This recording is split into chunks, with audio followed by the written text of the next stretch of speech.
بسم اللہ الرحمن الرحیم۔ آج ہم آپ کو حضرت نوح علیہ السلام کی تبلیغ سے لے کے ان کی کشتی بنانے کے واقعہ اور عذاب الہی کے نزول کے بارے میں بتائیں گے۔ حضرت نوح علیہ السلام کے بارے میں قرآن مجید میں بھی تذکرہ کیا گیا ہے اور قرآن مجید کی 29 سورتوں میں حضرت نوح علیہ السلام کے بارے میں گفتگو ہوئی ہے۔ ان کا ذکر قرآن میں 43 مرتبہ آتا ہے۔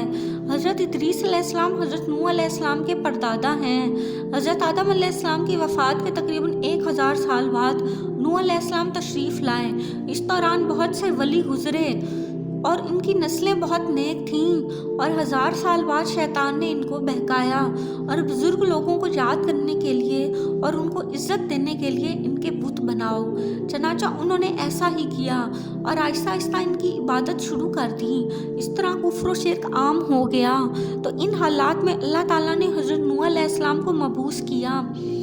حضرت نوح علیہ السلام کی عمر 950 سال تھی اور وہ اپنی قوم کو 300 برس تک دین کی تبلیغ کرتے رہے، لیکن ان کی قوم ان کو جھٹلاتی رہی۔ جب کوئی مشرک مرتا تو اپنی اولاد کو نصیحت کرتا نوح علیہ السلام پہ ایمان نہ لانا۔ اس صورتحال کو دیکھ کر انہیں مزید 300 سال دعوت تبلیغ کا کام دیا گیا۔ بالآخر نوح علیہ السلام نے اپنی قوم کے لیے بد دعا کی، اور جس کے الفاظ قرآن مجید میں یوں ملتے ہیں۔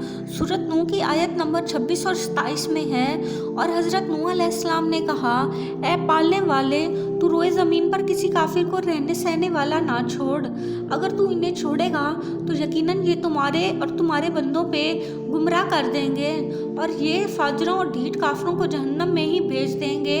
تو اللہ تعالیٰ نے نوح علیہ السلام کو کھجور کے درخت اگانے کا حکم دیا، تو لوگ ان کا مذاق اڑاتے اور کہتے کہ یہ بڑا شخص اس عمر میں درخت لگا رہا ہے۔ اس طرح 50 برس ان درختوں کو گزرے تو یہ تناور درخت بن گئے۔ اب اللہ تعالیٰ نے حکم دیا ان درختوں کو کاٹا جائے، تو لوگوں نے ان کا مذاق بنایا کہ یہ کھجور کے درخت اب پھل دے رہے ہیں تو یہ ان کو کاٹ رہا ہے، اس کی عقل زائل ہو گئی ہے۔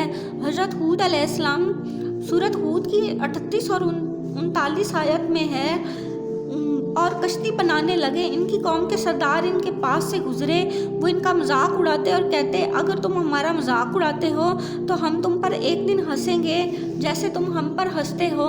تمہیں بہت جلد معلوم ہو جائے گا کس پر عذاب آتا ہے جو اسے رسوا کرے، اور اس پر ہمیشگی کی سزا اتری ہے۔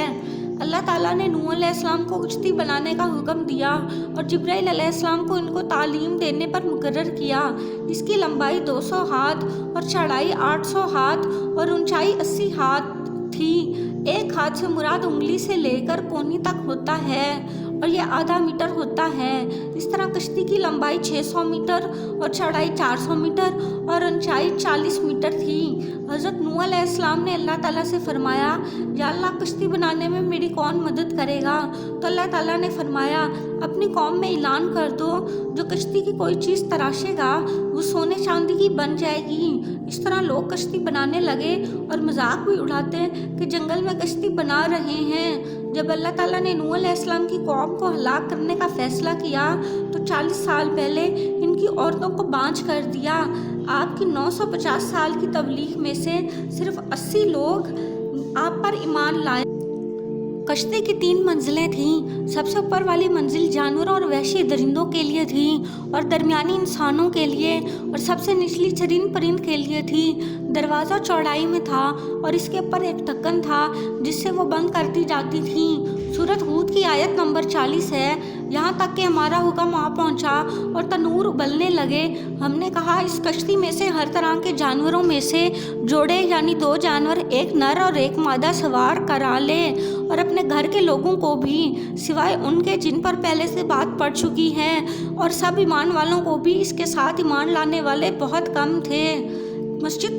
کشتی مسجد کوفہ میں تیار کی گئی۔